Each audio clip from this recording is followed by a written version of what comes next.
flying an aeroplane, or at least getting into an aeroplane, or doing some work which is related to airplanes. These are things that kids dream of from their childhood. And some of these students, when they grow up, they will have an ambition to become an air hostess. If you are one among them, what is the course that you need to study for becoming an air hostess? Do you have an idea? In this video, I'll be talking about that. My name is Sreevidhya Santhosh and I provide unbiased guidance when it comes to higher education, premium institutes, entrance examinations, etc.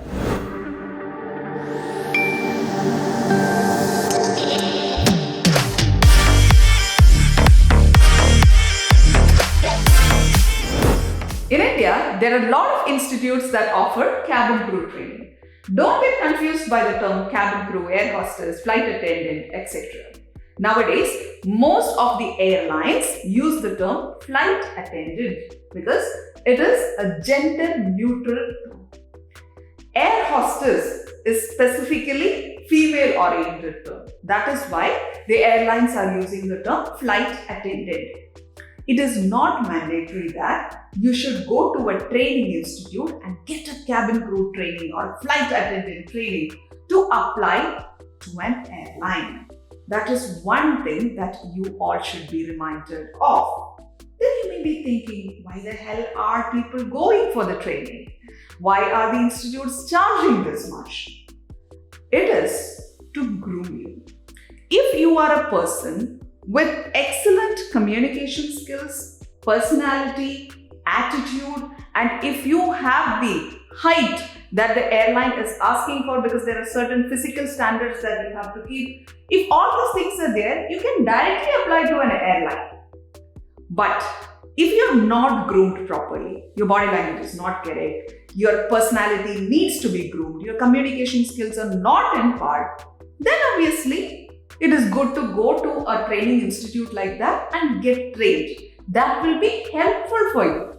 But none of the airlines in their job notification will ask for a person who has got trained from XYZ institute. That's not mandatory. They will just hire you and then they train you. There is a training process which every airline has got.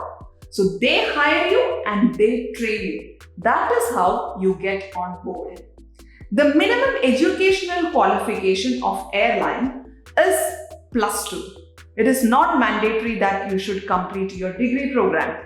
The age eligibility is 18. At least you should complete 18 years of age. And if you have specific standards, specific physical standards, plus your personality, communication skills, attitude, body language, etc., which they will try to understand during the interview. If everything is okay, you are with them, they will train you, and then you will get hired as a flight attendant. This is how it works. But if you're not confident enough to attend an interview right after completing your school, or even if the age eligibility meets and you've done some other course and then you want to become a flight attendant, but you're not confident enough because you don't have these many skills, then go to a training institute. If you think that you don't have the qualities that are being asked by the airline, then better go for a training. Choose the right training institute. That is the most important thing. Since there are a lot of training institutes, choosing the right one is going to be a bit of a Herculean task. Look into the quality of training that they are providing. If the quality is not good, even if you attend the interview, you're not going to crack it properly. You need to get that confidence. So for getting that confidence, look for the best institute and choose that.